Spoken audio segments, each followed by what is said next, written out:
Hello and welcome to the Heads and Volleys podcast with me, Lee Dunn. Today I am joined by a fellow alumni of the US Soccer B license. We explored that fun environment together over a couple meetings and both walked away with a wonderful shiny certificate. So my guest today is Chris Rogers. Chris, how you doing, mate? Good, thanks, mate. Thanks for having me on.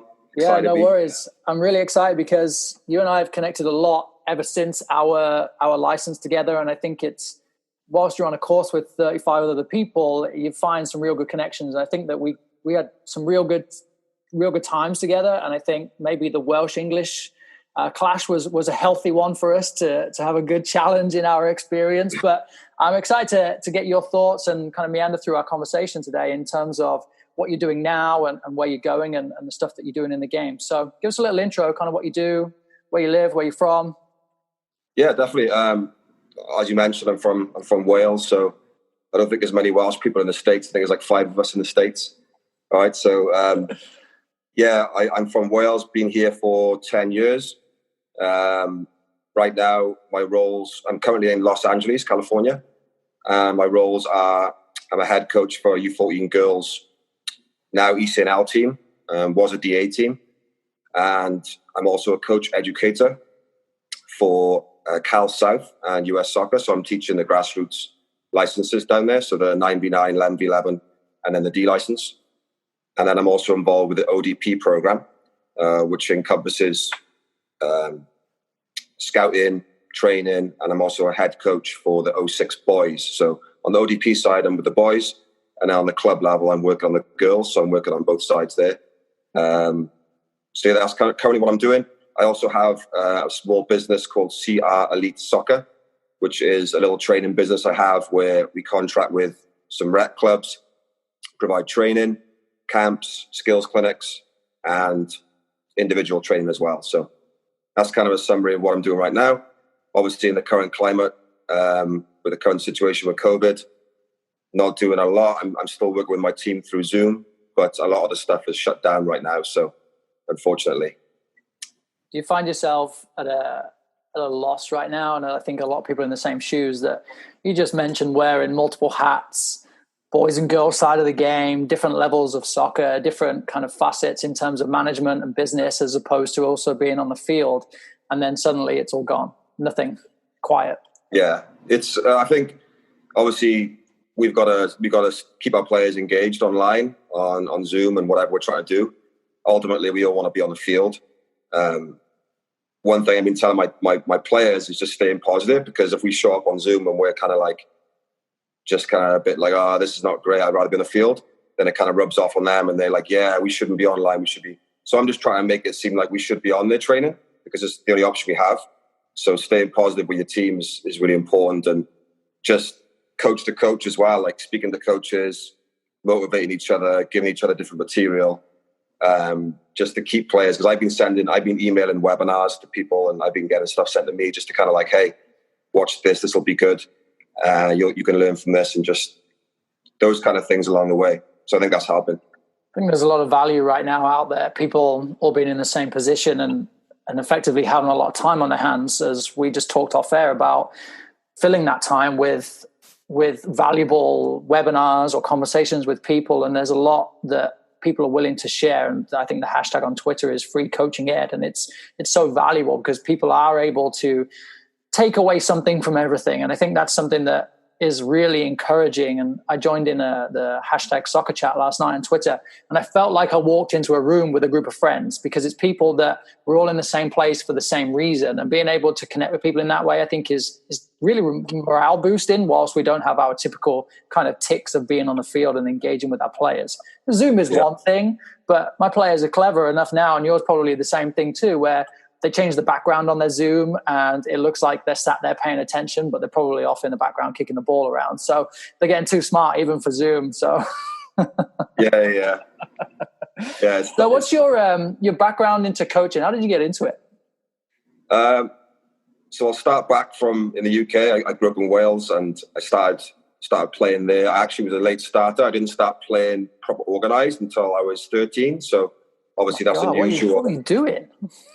I was a multi-sport person, you know. I was doing was playing rugby. I was in athletics, track, tennis, even dabbled in basketball. My brother's a big basketball fan, and he played. He actually represented Wales in basketball, so he was a good player. Wow. So I was bouncing around all the different sports, and then what changed for me was the '98 World Cup. Remember the '98 World Cup in France? It just kind of changed my whole. I think I was 13, 14, and then all of a sudden, then I started playing a lot more with my friends in the street, at the local parks, and it just went from there. And then I started focusing on football. Then from there, I got accepted into Newport County's academy. So I went to an academy then at the age of 16, and I played in Newport, which is at the time they were at the conference level, lower leagues of the English Pyramid, but still a good level. Played there for a few years. In terms of coaching, that's when I first really experienced a really high level coach in my mind, where I learned a lot from him and the staff there. And then from there, I went and played a little bit in the Welsh Premier League. Also continued to learn there. At this point, I wasn't really thinking about coaching, so I was one of those players that wasn't thinking, like when I'm finished, I'm gonna be a coach. It wasn't on the cards whatsoever. It was just a case of I want to be a soccer player, football player, and I don't want to do anything else. During that time, I also had the honour to represent my country. So I played for Wales at youth level, at U18. I got 4 caps for them. So that was at the schoolboy level, Welsh schools, schoolboy international level. So that was good. Lots of experiences there. And then from there, went to university. And then my university experience was quite unique because I went there to study sports science. And over here, I think it's more of a kinesiology degree. And I did that at University of Wales, Cardiff. And I was lucky because our coach for the men's first team was actually Dave Hughes, who I believe now is at Aston Villa Academy, at head of development for Aston Villa Academy. So he was one of my coaches there, and I also was coached by Ian Mitchell, who is the head sports psychologist for England national team. So I had a kind of a unique experience in terms of that coaching level. Dave was actually on my course with me. So he had a playing career in the Premier League, played for Cardiff, Aston Villa, had retired, and then he was studying a degree. So then he came in and actually coached us. So then in terms of learning, that was when I really started thinking about a little bit more about coaching. Still not totally convinced about that I wanted to do it, but I learned a ton then because I was 22 then. So obviously I'm getting to that point where I'm starting to think, okay, what am I going to do next? And then obviously from there, I came across to the States and started off with summer camps.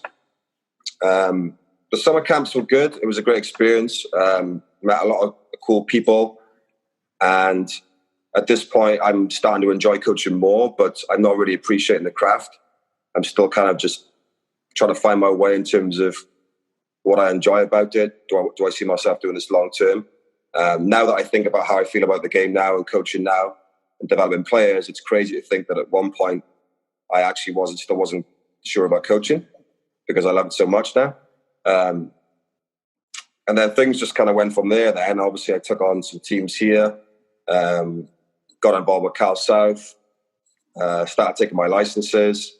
Started off with the E-license, which is the old E-license, and now they've obviously replaced that with the grassroots. So I did the E-license, the D-license, in 2014, 2017, C-license. 2018 did my B, where I met you in Kansas. And then I'm currently on my A youth license. So we're about 2/3 of the way through. So what's happening? Took a quite quick detour on that. I saw that US Soccer had cancelled all licenses. What's happening for you in terms of the work that you put in and having already gone through 2 meetings for that?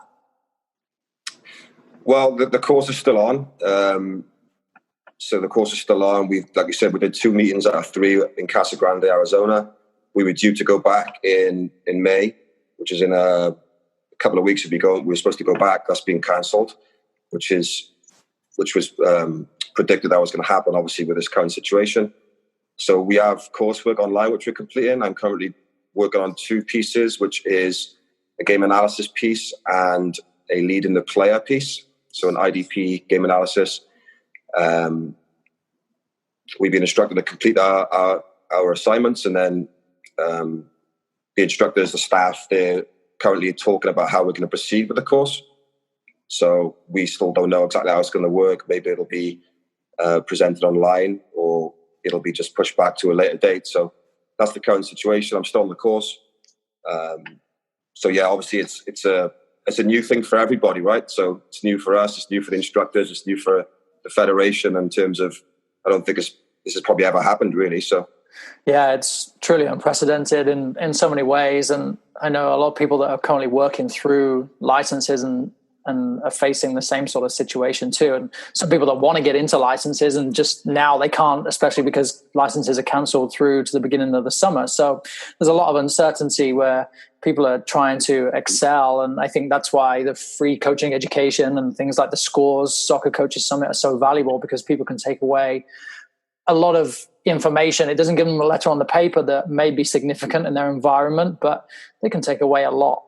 So I want to ask you, what you are, there's so many things that I could challenge you on, really, in terms of, you call yourself a late bloomer, and the idea of being a multi-sport athlete, and there's a constant argument about whether kids should specialize and when they should specialize. And I don't really want to go into that, but can you, I guess, where do you stand on that in terms of your experience of having international caps at a schoolboy level, from only playing the game several years, or starting to seriously play the game several years before that?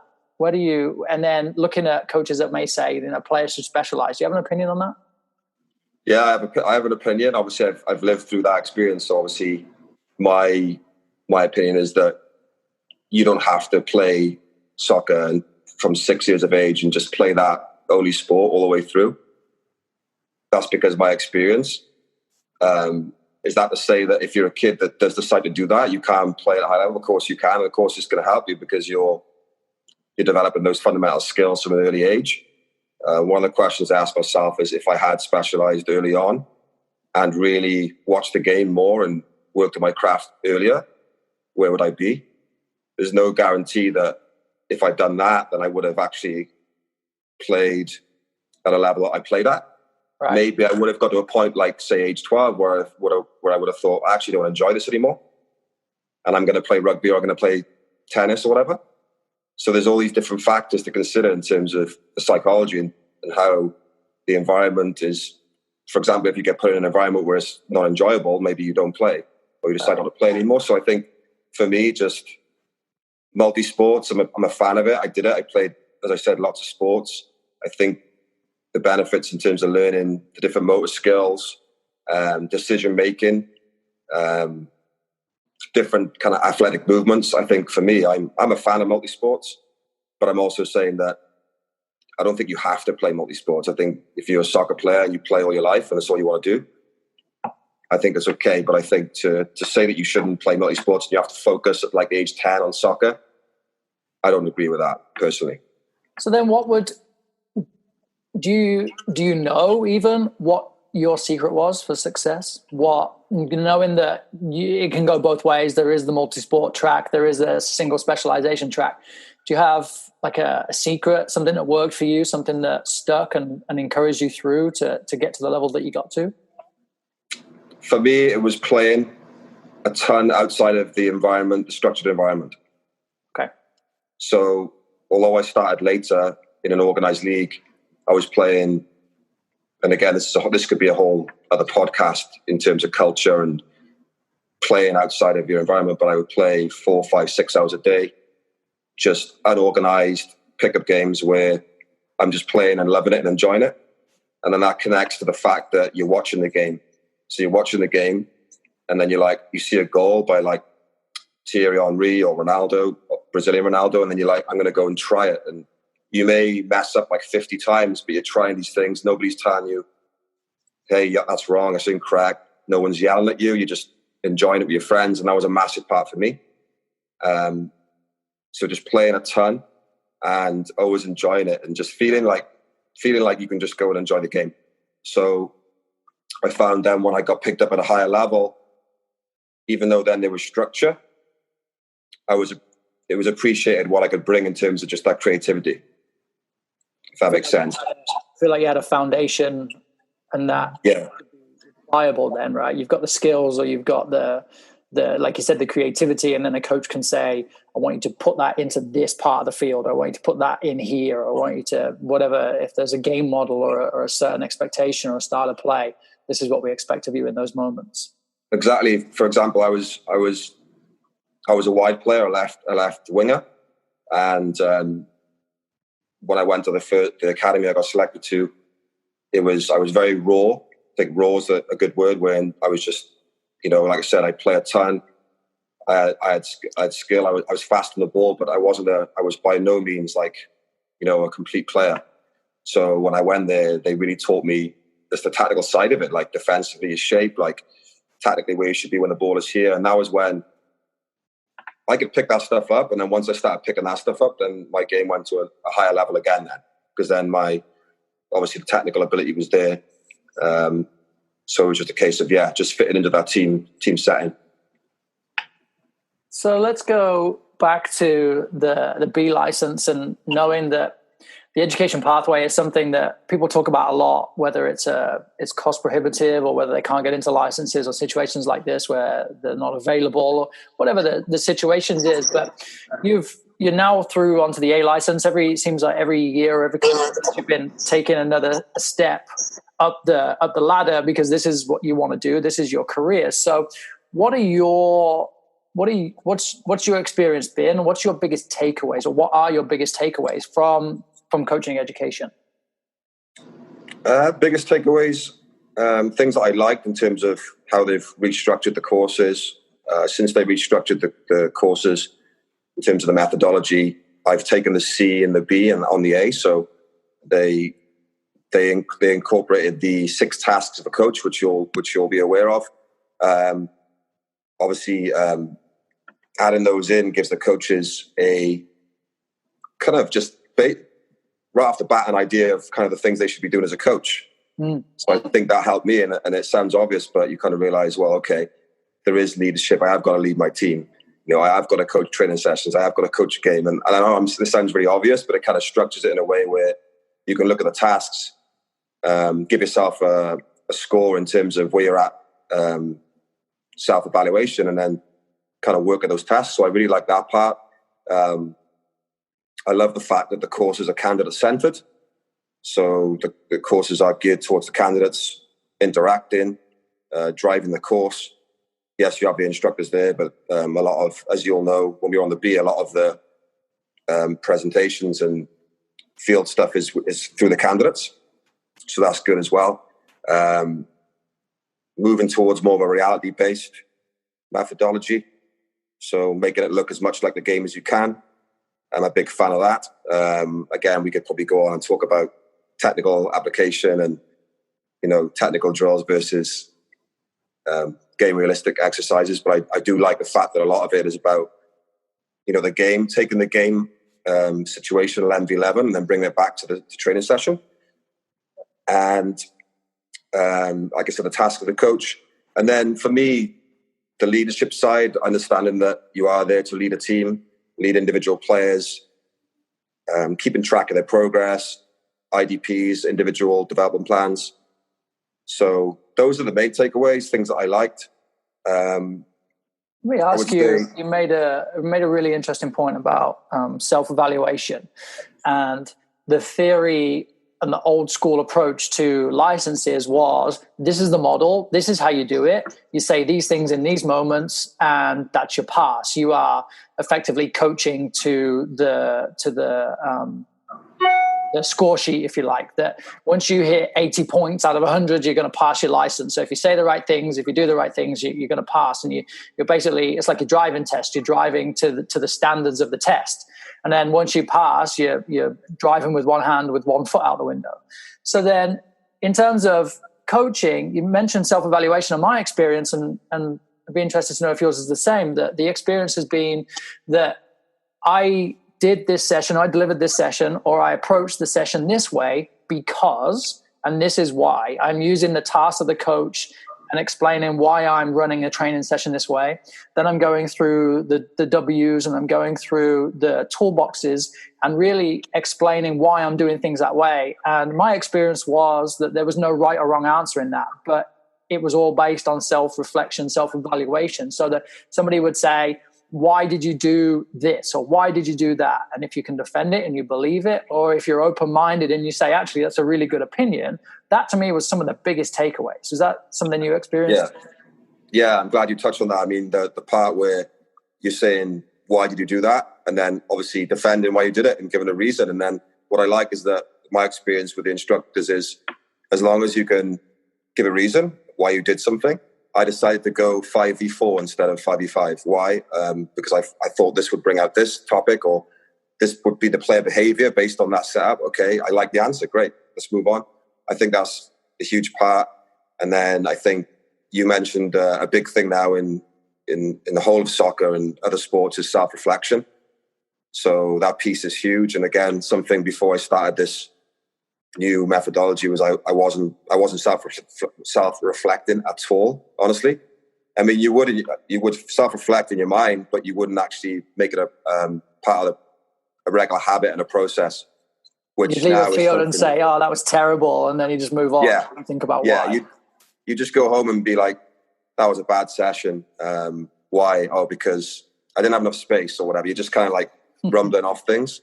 Whereas now you can really kind of sit down and just say, okay, what was I trying to accomplish? Why did it not quite go as well? And be a bit more clear-minded with it. And then obviously moving on from that, if you have a mentor, somebody you're working alongside, then that's another part again where they can give you feedback and then you can kind of collaborate in that way. So I think that's a big part of it as well. Let me then, now with your experience, you're now educating too, so running grassroots licenses through to the D license. What are you, knowing your takeaways and your experience in coaching licenses, what are you bringing into your classrooms or into your environments for those participants to take away? What are your biggest aims for them?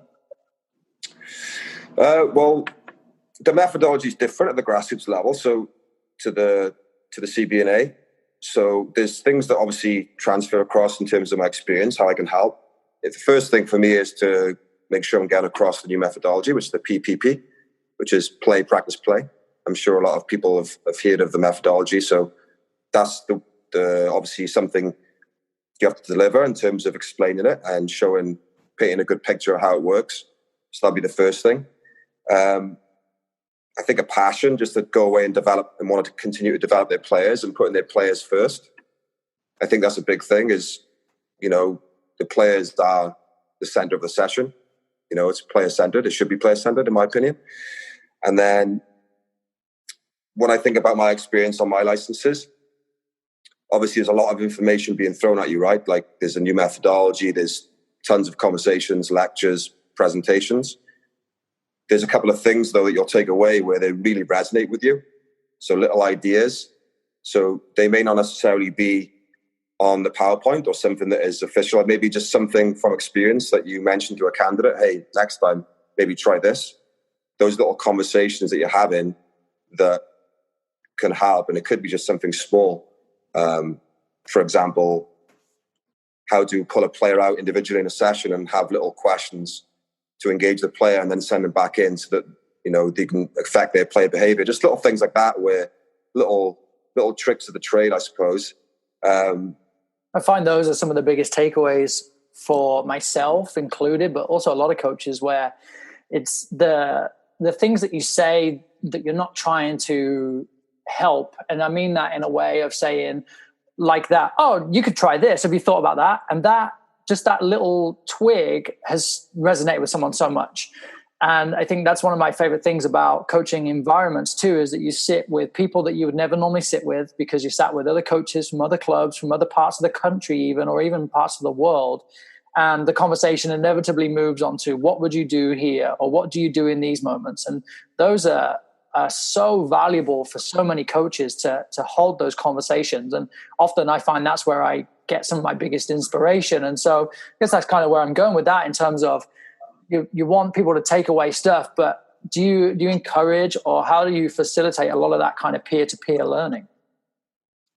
Peer-to-peer learning is obviously a lot of the teaching method in terms of group work, pair share, groups of 4. Okay, 5 minutes, talk about your environment. What does it look like? All the stuff that comes out of that is obviously awesome in terms of your learning. Because like you said, you're not learning from just 3 instructors or 2 instructors. You're learning from 24 candidates, 12 candidates, however many's on the course or in your group. So I think that was something I was going to mention earlier when we were talking about my A and my B. When we were in Kansas on the B license, like the amount I learned off the candidates was just, it was just awesome. Some of the takeaways. So yeah, I would say just in engaging the candidates, asking questions, having them drive the process, but also being there as an instructor to lean on when they need you, and understanding when it's time to step in, because obviously you are there to pass on knowledge and experience and methodology as well. So, and I imagine that question of kind of challenging them on what they want to take away is a big thing for them, knowing that they can't swallow the entire presentation and they can't swallow everybody's opinion on why they do things in certain ways. So really handpicking what makes sense to them in their own environment should be high for them. Yeah, definitely. Applying it in their environment, which is again another good thing about the courses, is that this is trying to make it applicable to your environment. And then one thing I have here that I wanted to talk about was just the self-reflection piece. We just talked about it in terms of us as coaches and instructors, but also the candidates coming in. Self-reflection, going away and understand that you need to self-reflect on your sessions, and that's how you're going to get better ultimately. Because otherwise you're just going to keep going through your sessions and be like, oh, it was okay. It was a decent session. Self-reflecting and really being honest on, did it really work? I think that's a big thing for them to take away as well. I would say it really, I guess, shocked me when, as we finished our B license, learning that the instructors were then staying in Kansas for another 2 or 3 days to go over their performance during the license, and then reflecting on how the process went and reflecting on what they can do for the next round of licenses. And that really kind of shocked me. And I think people may also be surprised to hear that, because the traditional, I guess, belief of instructors is that instructors know everything and it's their way or the highway, and they just walk into a room, share their knowledge, and then they walk out without a second thought. But even at the top end of the licenses, the instructors are being challenged to reflect and to grow also. And I thought that was a really humbling experience, that they are still effectively in the same position that we are as candidates, as them as instructors. And the same thing for you now. You are still a candidate and also an instructor at different levels. It's so, the self-reflection piece is just so valuable that not enough people spend enough time on it. Yeah, like you said, you're role modeling. You've got to role model like what the behavior and show that you're open to feedback and self-reflect. Like you said, the instructors meet in at the end of the course in between meetings. And I think my experience now on the A license, my instructors, I've had conversations with my instructors, and I feel like they've taken things from me, like in the conversations. Oh, that's a good idea. And I see them making notes, and you're like, oh, they've actually taken down notes for me. So, so that kind of makes it like, oh yeah, everyone's kind of moving in the same direction together. So it's definitely changed, I think, with the last couple of years for sure. So I think the environment around it is definitely not the same as what people believe it to be. And it was that old school approach. And now it's definitely, I guess you'd call it new school, but really about this self-reflection. It's your own journey and it's your own environment that matters, and not necessarily an instructor that believes you should be playing the ball into a certain space all the time. The biggest thing for me is the idea of a coach's toolbox. So the idea that they have a wealth of tools available to them that many probably don't even realize they use, or many don't even realize that they have available to them, that can work in so many different ways. So will you just give us an introduction of what the coach's toolbox is, and we'll kind of work from there? Yeah, it's kind of how it sounds, really. It's just kind of the tools you have as a coach during a session or during a game, just kind of mainly during a session where you can step in and intervene and interact with the players and get your points across. So obviously a lot of the coaches listening would have heard of the examples that from before. So one of them would be guided questions, for example. So guided discovery, asking the players questions. Obviously, they can go in different complexity, the questions, to engage the players and encourage decision making. I think with going on guided questions, there's something for me that I'm really interested in. It's probably at the moment, it's one of my go-tos in terms of my own style. When I step in the coaching, I do like to ask players questions and guide them through the process because I want to create that the decision making and autonomy within the player. And one thing I would say with that, it really does make you think about your questions, constructing your questions. I was just going to ask you for an example. An example? Okay, so let's say I step in and I stop the session and, you know, the ball is with the midfielder in the middle of the field. And my number 7, who's my right forward, is in a narrow position. Okay, so they're in a narrow position where they're not wide. And I'm going to say, okay, so obviously I could ask the player, I could say, Lee, okay, where can you go to provide width for my team, for your team? Obviously, I've given you the answer already, right? Yeah. So you're going to go wide because I've said, where can you go to provide width? So maybe I can ask in that situation to spark the decision making of the player or making their own choices. Okay, Lee, the ball is here. Where would be a good position for you to go to support the player on the ball? Now you've got to make the decision. So now you may look and say, okay, well, the spaces are wide, the defender's inside, marking the space inside, so let me get myself on the touchline to create. So they've made the decision. You've kind of guided them to that answer. So that would be an example. And what if the player says, I'm here because I think I'm in the best position to support? Well, yeah, that's a tough one because obviously you could ask them why. You know, why do you think that's the best place to support? Obviously, if they move into a position where you don't want them to go or where you didn't think you wanted them to go, then obviously that's the skill in the coaching in terms of your next question. Okay, so maybe you can run through a demonstration where you play the ball in and say, okay, what's going to happen now if I play this past you here? Oh, now I haven't got much space and time, or I could lose the ball. Okay, so let's try that again. Where else can you go? So just trying to work through it there. Like I said, like the question you just asked me there was difficult. It's tough. Like it's difficult. It's difficult to navigate through.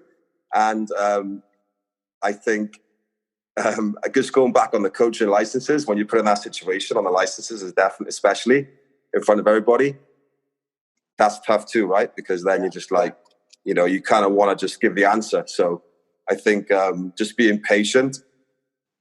But then that brings in the whole conversation of how long should you be in there having this conversation with a player? Because we want to be in there and we want to be concise and we want to get out and let the game flow. So it's balancing that. And that's kind of why I brought that up as the first one, is the guided question, because I think it's a real skill. I think I'm nowhere near the level that I should be or I want to be at for that. But it's something I'm always trying to improve. So, but being aware of that, knowing that the questions they can pull out all sorts of answers. They can initiate all sorts of conversations. And as you say, if it's a conversation of, well, why are you standing there? Where else could you be? And what happens next? Then yeah, now we're taking 2 or 3 minutes. And imagine the goalkeeper, if he's shooting on goal, the goalkeeper's hanging off the crossbar at this point because he's just got nothing else to do and he's swinging his legs and he's having a great time. And so even knowing with the amount of hours that you've put into coaching and the amount of experience you have in the various levels, that you're still able to reflect and say, this is something that I want to improve as an individual. And this is something that I am helping people to learn or to grasp as well, I think is so key and something that is hopefully encouraging for everybody that nobody ever really has this tool down. There's not, and that's one of many that I hope we will get into exploring. And I want to back up the idea of guided questions by talking about a tool of sharing expectations or sharing even just the session with players before the session. So typically I feel a coach would download a session from pepguardiola.com and say, this is how he works with Man City. So this is how I'm going to work with my U14 girls. And then I'm going to go and hopefully do it. And there's a lack of understanding, I believe, probably from the players and then also from the coach on how to deliver it in a way that makes sense and makes it successful. But how do you then, or do you believe or support the idea of sharing that with players beforehand? So if you were doing the 5v5, 5v4, and then you sent that to your players beforehand and said, or even the week before, this is what we are working on, do you think there's some value in that? Do you think that might help in situations like that, so that your guided question may now be, what did you see in the video, or what do we have in our game model that might tell you about a better position? Definitely, yeah. I think you're basically giving your session a head start. So you're prepping the players with information. They may not take all of it in, and they may not be like, an expert at that session or that the coaching points, but they have a head start. So then you still construct the structure of the session or deliver the session in a way that you wanted to originally. But now you may see a bit more engagement and understanding that will spark off, your guided questions, and it may have the session move a bit faster. Not that you want to rush through, but you want to just kind of, maybe there'll be some simple points that if you hadn't sent the session out beforehand, maybe you would have spent longer on certain points. But now, because you've sent it out, some of the fundamental understanding may be there. So now you can kind of push them a little bit more and challenge them more in terms of the complexity of what you want to deliver. I think there's a keep your cards close to your chest from coaches that this is my plan and they're going to find out when they get to the field. But there's nothing worse than when a player says, Coach, what do I do when I get the ball? Because you've forgotten to tell the defenders what they do when they get it, if you've not included some sort of game element. So what do I do with it? And then also, if you do some sort of practice, it still surprises me when players are like, I know this one. And it's a 5v5 in some sort of variation. And so where do you stand on the complexity or even just the reoccurring use of the same sort of session setup? Players like familiarity. I think they like exercises that they know because, like you said, they can get excited about it. They understand how it works. They can relate to it, and I think it helps them to brainstorm together as well, because they're like, we did this last week, and they can chat amongst each other in terms of how they're going to accomplish the goals or play as a team. So I think the structure, I think the familiarity is good. I think there's a balance though. I think a balance between not making it too repetitive to the point where, we're at practice again, it's the same exercise and it's the same. So I think that's a big piece too, is knowing when the right time is to maybe step in and do something different. Sure. Different setup, just to kind of, I think definitely with the youngers, in terms of when you're structuring your session, moving from exercise to exercise, just making sure it keeps them engaged and changing it up. But I think familiarity is, we all like kind of structure, but every now and again, I think it's good to just throw something different and go, okay, now we're going to do it this way. So like you said, you use an example like maybe 5v5s, 5v4, doing a lot of small-sided games. And then, okay, this week we're going to do 1v1s. Like a lot of our session is going to be based, for the most part, on a 1v1, 2v2, and just different scenarios. So I think, to answer your question, I think a balance of both. Way to sit on the fence. Yeah, there you go. So let's go back to the B license. We had a model instruction or a model session from our instructors, and it led to some, I want to say, confusion, and to the point that the B and the A, from my experience, they stopped doing model sessions because people would go back to the old driving lesson analogy or driving test. They would see that and then just copy it because that's what the instructors did. So that's what they think they have to do. And so there was the idea of stopping the session and then pulling the team together. So there's a blue and a red team there's a 5v5 blue and red team. You pull, for example, you're working with the blue team, you pull the blue team together and then have this mini team talk. Where do you stand on that? Do you, as a part of a coach's toolbox? So I would start with my last point, which I have here, which is about it's a time and a place. So the skill of the coach is recognizing which tool to use. So I think it's okay to do that. Is it okay to do that every single break in your session? Probably not, in my opinion, because then you're obviously disrupting the flow of the session. Players are going to lose a little bit of engagement, and they're also you're not painting the picture. So every time you bring a team in, you're losing the picture. Now, you can obviously get a tactical board and paint it in that way. I think you can't take the place of the actual being on the field and feeling the position of the field and seeing the ball moving and seeing a demonstration, or whether that's through the coach or the player. So I think a time and a place, recognizing when it might be a good time to bring them in. For me, it might be, I would like to bring my team in when I need to drive a bit more, maybe energy, and also have them brainstorm together. So maybe I wanted to kind of work together more instead of just like the coach coaching and players kind of taking part in the session on the field. If I bring my group together, then I can say, okay, give yourself 3 minutes or 2 minutes, have a chat. What do you think's working? What's going well? What can we improve? And then they start getting that little bit of interaction. Okay, let's go back on the field now. Let's try and put that in place. That's kind of how I would set that up. But again, to be doing that every break or every interval of rest, I wouldn't be a fan of it, just because you're losing that engagement and painting the actual picture. I think I agree with you on that one. Let me ask you about coaching individuals, and then things like coaching in the flow or pulling them out of a session, or how we can all get better at working with individuals.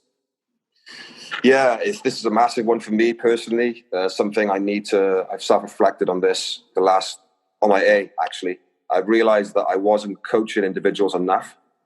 I was more looking at sessions like, I got 18 players and I just need to make sure I'm delivering a good session to the players. Like the topic, building from the back, the specifics and the details for each player, and just kind of really making sure I'm coaching everybody. It can get stressful because obviously you've got 18 players, for example. You want to try and coach every single player so they go away and they feel like they've been coached. Obviously, if you're working on building from the back and your main focus is the goalkeeper and the back four, then how do you still engage the other players and make them feel like when they leave the session, they've actually been coached and they've learned stuff? So I think for me, the ways you can do that are obviously you can pull players out of the session quickly and just have little conversations, or again, you could guide them with questions, or you could say, hey, next time you get the ball, maybe look for your option with your six, or just little ideas. And then coaching in the flow, coaching individuals in the flow. I think an important piece of that is giving specific feedback to players. So whether it's positive reinforcement. So, for example, if I'm coaching you, Lee, and you make a fantastic run up the field and you put a cross in the box, rather than just saying, Lee, that was awesome, good job, you're like, well, what was awesome about it? What was good about it? So, Lee, I love the way that you dribbled up the line and put a perfect cross into the back post. So you're like, okay, so my coach liked the fact that I put the ball back post and I drove into space, so the way I dribbled was good. So I think just trying to always remind myself to do that as well. I think that's a big part as well for the individual coaching. I love that your example was a positive too, that the old idea from the late and great Tony DeCicco of catch them being good.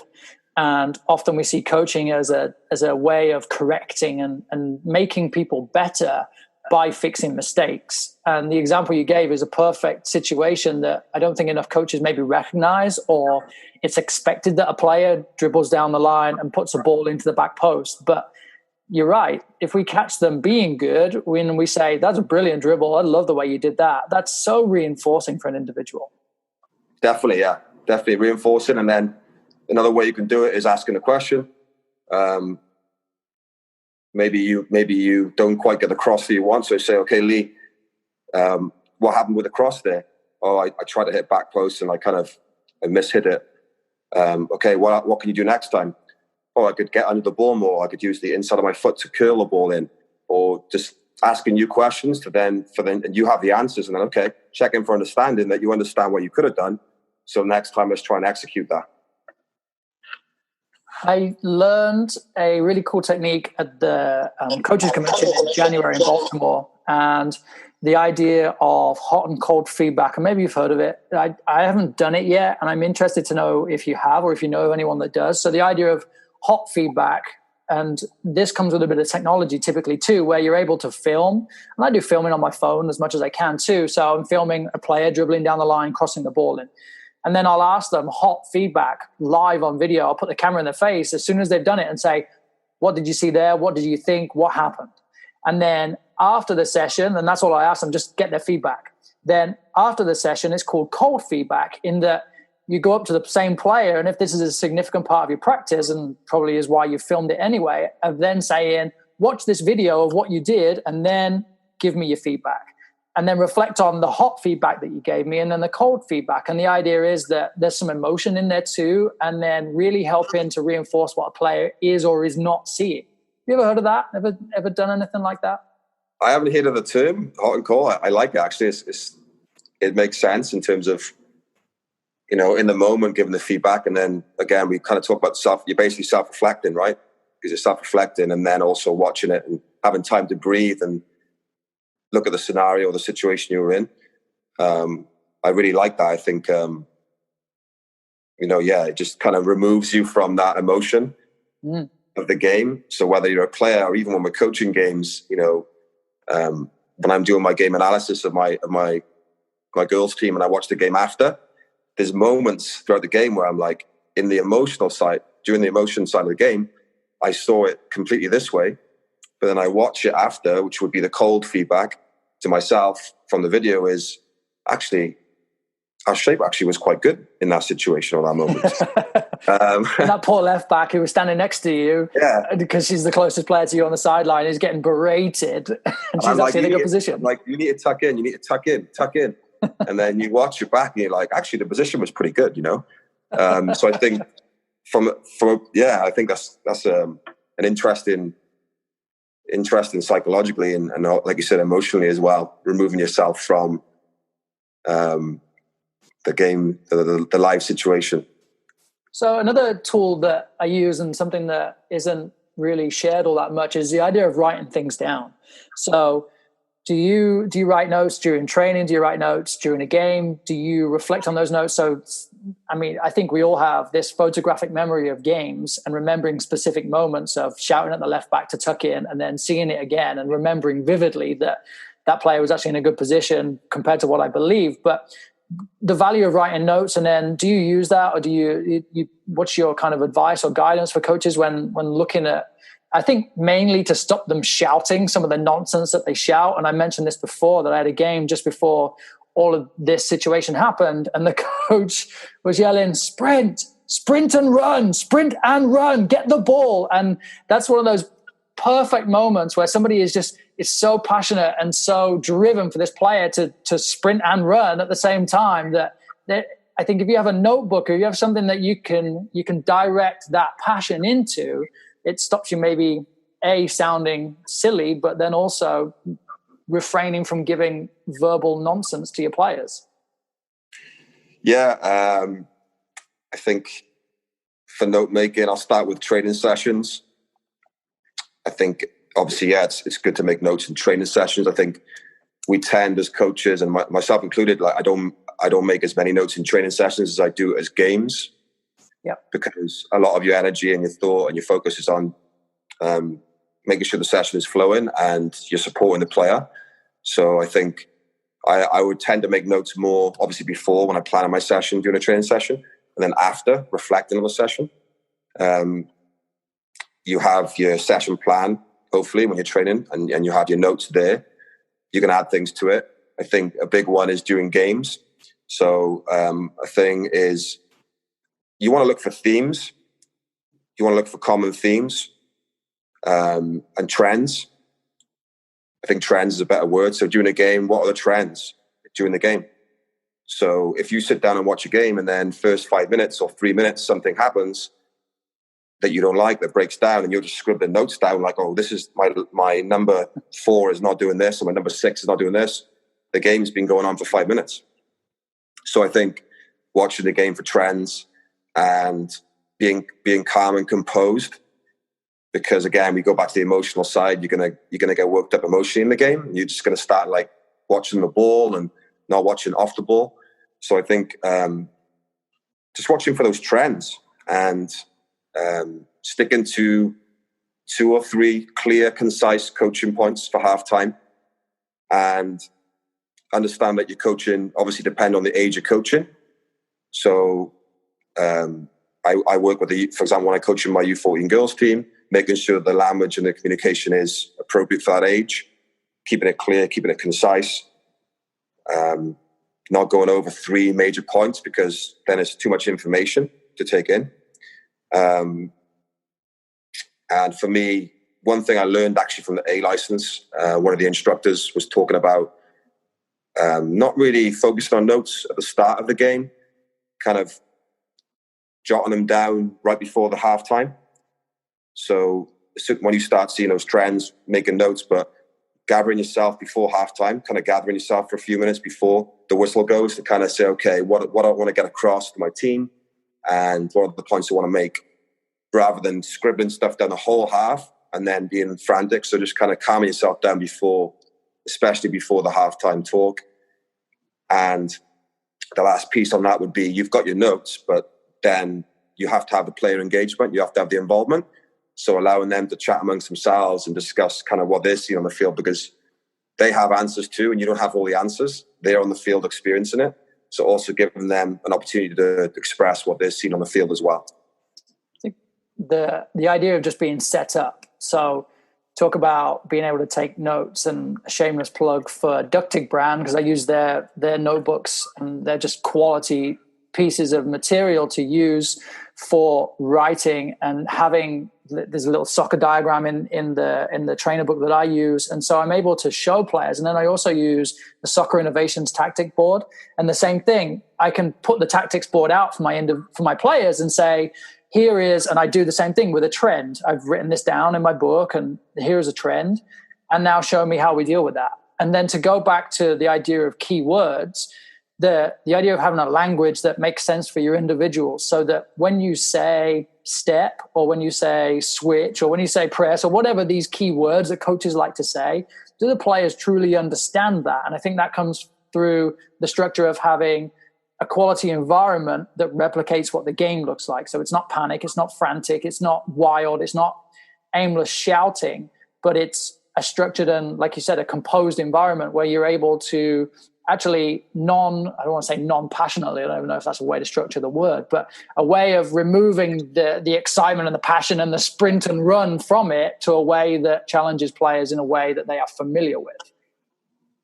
Yeah, for sure, yeah. What you said about the communication and the key words and using the consistent communication is huge. Something that I'm constantly trying to work on, just making sure we're using the same words from practice to game, and just so players are familiar with that. But I think that's a really good point. And then the emotional side, is it okay to show emotion? I think it's okay to show emotion, right? Because it shows that you care about the game, and you want to, you're on the field and you want to win the game. You want to do well. You want to have success. So emotion is fine. But when your emotion takes over the actual coaching and being calm and getting your point across to the point where you're just basically just yelling, and I think that's where the balance. That's the balance, and that's something for me personally. I'm not super, like, as you all know from spending time with me on the B, and I'm not like a super loud, and I can be kind of laid back. But I think it's understanding your personality and working within your personality and understanding that that's your personality. And it's okay now and again to go out of it and kind of be a bit more maybe demanding and louder. But then ultimately you want to compose yourself and give good, concise information to the players. I think if you even go back to understanding the individuals that you're working with, talk about IDPs and the value of knowing a player personally, and then also in terms of the game, knowing what they need from you too, because some players need just a little thumbs up to know that they're doing okay, or a little bit of guidance, and then some others need a yell at them sometimes, and a little reminder. So really knowing what your players need, which is going to lead me into the idea of more about a training session, and to wrap up the kind of the toolbox discussion of coaching in the flow, or kind of coaching in the stop and freeze moments, really kind of, I guess, more or less managing those two, and where you see perhaps most of the success, or a structure that's going to help you for having success in both tools. Yeah, I think you've got to assess the session. So, we could talk about periodization, which is another whole, conversation about where you are in your periodization in terms of what day of the week it is. I think that drives how you're going to coach, because obviously work-rest ratio, how long do you have? How intense do you want the session to be? Is it a session where you're just going to let them play and explore and enjoy the game? Or is it a session where it's maybe preparing for a game? So then, for example, in that session, it's okay to be standing around a bit more, because you don't want it to be an intense session. So, but I think in general, just balancing, understanding that the game needs to flow, and you're there. Let's say you're there for a practice for an hour and a half. You want your players to be playing for most of that time, and moving and involved in the session. So just reading the balance. So I'll give you an example. If I step in and I feel like the team really needs some guidance or some information or coaching on, maybe it's building through midfield or possession in the midfield. I step in, I do a freeze, a demonstration, rehearse, recreate, restart. And that's okay. If that takes 60 seconds, 90 seconds, I've gone in, I've coached. Now, if I go back out and I step away, and then I go back in 2 minutes later and I do exactly the same thing, the problem now is I've lost the flow of the session. Yeah. And like you said, there's a skill in itself in terms of when you step in, making sure everybody's involved in the actual coaching points. But I think that's an important part, is just reading the session and understanding what you've done and how it's affecting the player behavior and the psychology of the player. So then maybe if you've stepped in and done a demonstration and a freeze, now maybe you start coaching the flow now, okay, and checking for understanding within the flow, and just finding that balance between the two, or whatever you're using for the coach's toolbox. So if you are, and here's my thought process on this, if I am saying to my players ahead of time, here is what the session looks like, it might require less stop and freeze, because I don't have to paint the picture as much. So where, I guess that's an idea, but then also, where do you stand, or what's your opinion or thoughts on the idea of setting up a session, whether you introduce it beforehand or not, and then saying it's a 5v5, you score here, you score there, play, versus saying it's a 5v5, you score here, you score there, blue team, I want you to play in a 2-3, and I want the red team to play in a 1-2-1, a 1-3-1, and I want you to, and really set it up, versus just kind of go play. Do you have an opinion or a style on that, in terms of, and I think going back to the idea of the need for stop and freeze or coaching in the flow, maybe setting it up to avoid one or the other? Does that make sense in the question? Yeah, for sure. I mean, obviously, like if you just have them 5v5, let's say you've got 20 players, 2 small-sided games, 5v5, 2 fields, you just have them play. If you don't preface it with any sort of topic, maybe you just say, okay, enjoy it, play with intensity, then they're going to love it. First of all, kids are just going to love it because they're playing, but I think they're going to be brainstorming and they're going to be thinking a lot, because they're going to have to, what's one of the main things they're going to have to do? They're going to have to work together as a team, figure out how they're going to play. Right. So they're going to have to communicate, and there's that leadership side of it, where you might not be defending, just like the B license when you wouldn't defend in the coach's game. So I might say, Lee, you're bombing on, you're going forward every time. We need you to hold more, because I want to go forward as well. So just like, little parts there in terms of the team bonding and the communication side. They're just enjoying the game and they can learn from each other. And then coaching in the flow and maybe just giving them some points and say, hey guys, what do you think of your defensive shape right now? They might say, oh, we're not getting back quick enough. We're not compact enough. Excellent. Let's see if we can do that now in the next 5 minutes. So just those quick little moments in the flow is fine. Then obviously that's such a skill too, right? To be able to read and observe and understand what's going on in that game, in that moment, what you are trying to achieve and whether the players are working towards it. Because if it's unstructured, it could be a real waste of time. And if you only have 2 sessions a week or 3 sessions a week for an hour and a half, you've got 3 sessions as 4.5 hours to work with these individuals. And you may see it as a waste of time. If you're saying, all right, go play, and then I'm having to spend 30 minutes, introduce the structure or introduce formations or introduce a certain style of play or a certain part of a game model. Yeah, I think, during a game, there's always objectives, right? They're trying to score, trying to defend. I think just making sure that, it's in line with what your style of play is, or like you said, your game model and how you want your team to play. So I think, again, we could talk for like hours about how there's certain sessions, for example, where your team will show up and you're reading the body language of the players and you're reading kind of what the environment is and the atmosphere is of the team. Like if you just had a hard, tough weekend and then you come to your next session on a Tuesday, maybe it's a good time just to let them play and enjoy it and not think about the game too much because it's just overload of like, oh, it's just stressful. Like we're always doing a topic. So you do want to coach them and you want them to continue learning. But again, there's certain times where I've had my teams where you just show up and you're watching them in the warm, you're like, this might not be a good session. We're not pressing today. But then again, you could argue, is that your job? It is your job as a coach to make sure that you are still able to engage those players, even though you're looking at them saying, that's that balance of, do you just kind of let it go? Or do you say, no, we're doing this. Like, this is the topic. Like, you're going to listen. And I'm going to try and make you. So that's the whole psychology side of it then is, reading that side of it. So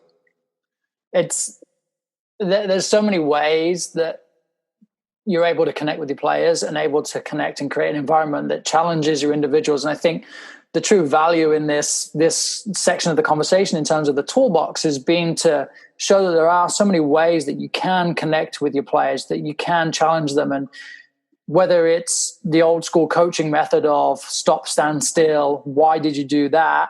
Move the ball back here, why didn't you play over there? Versus the idea of coaching in the flow or something like a hot and cold feedback moment and demonstrations. There are so many tools that coaches can use. And like you said early on, there's only one way to get better at doing them, and that's with practicing.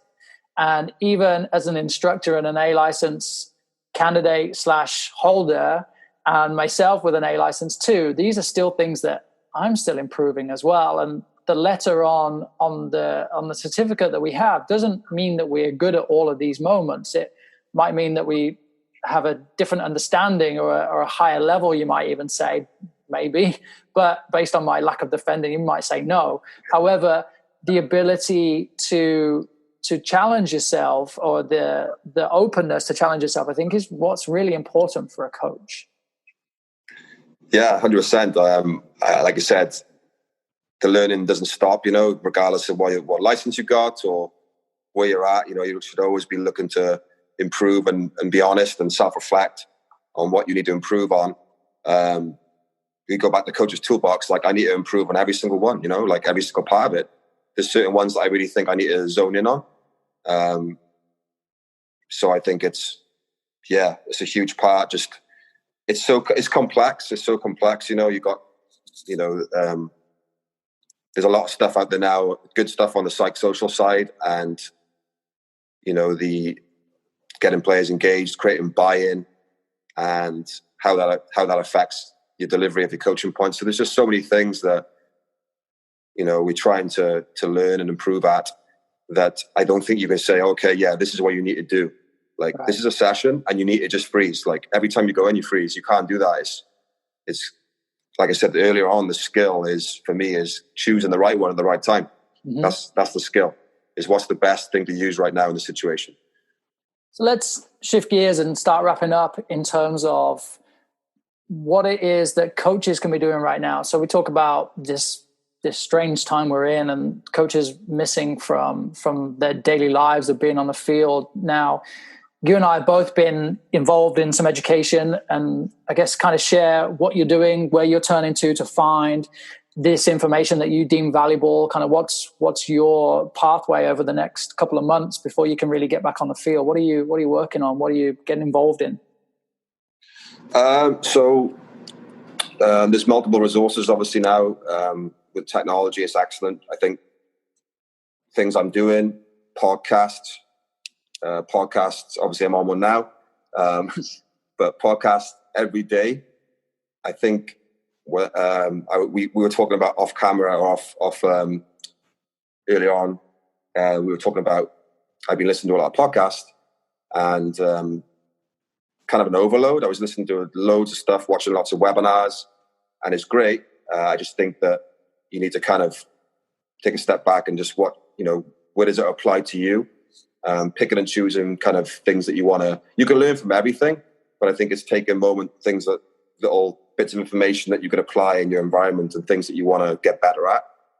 So definitely lots of podcasts listening, usually in the morning for me, just putting one on, and kind of there's various different ones that I've been listening to.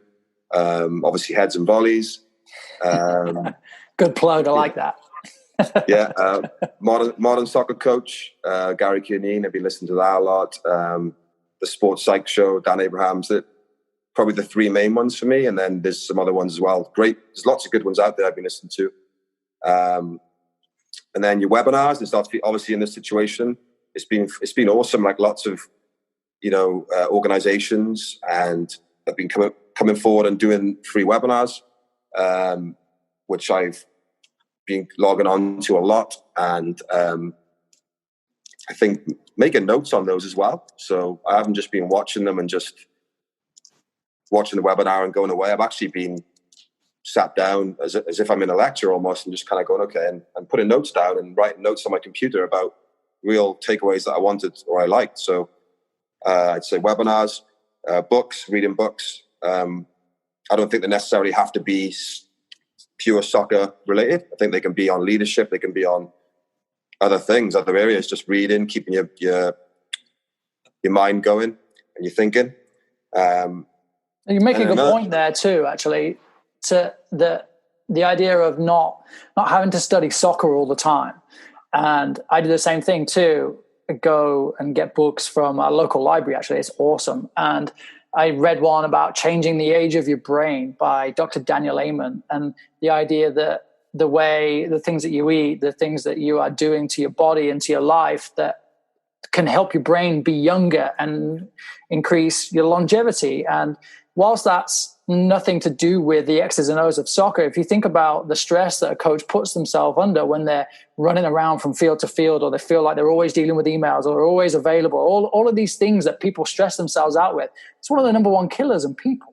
And so when you take time like this, where you've got no choice but to be inactive and you're not running around and doing all those crazy things that you were doing before, you're reading on this content that offers just something a little different than why you would counter press in these moments, or why you would do X, Y, and Z with wingers.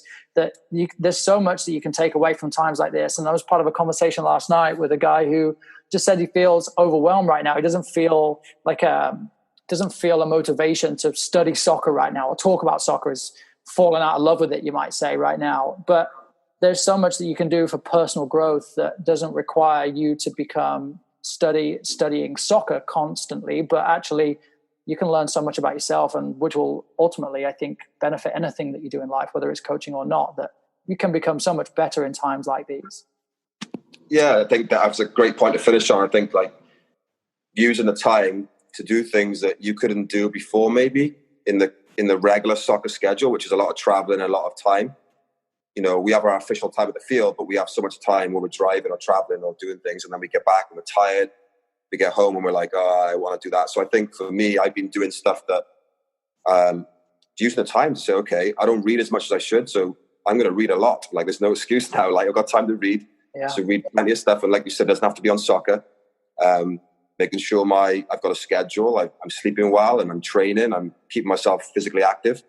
And then the last piece I would just want to talk about would be just conversations with colleagues and coaches and family, and just speaking a lot to people and keeping in touch and connected to people is massive, because again, we've got time, and we're all at home. Most of us are at home, so we haven't got excuses with regards to, I can't speak to you today. Well, I know you're home, so let's have a chat. So I'm busy, sorry.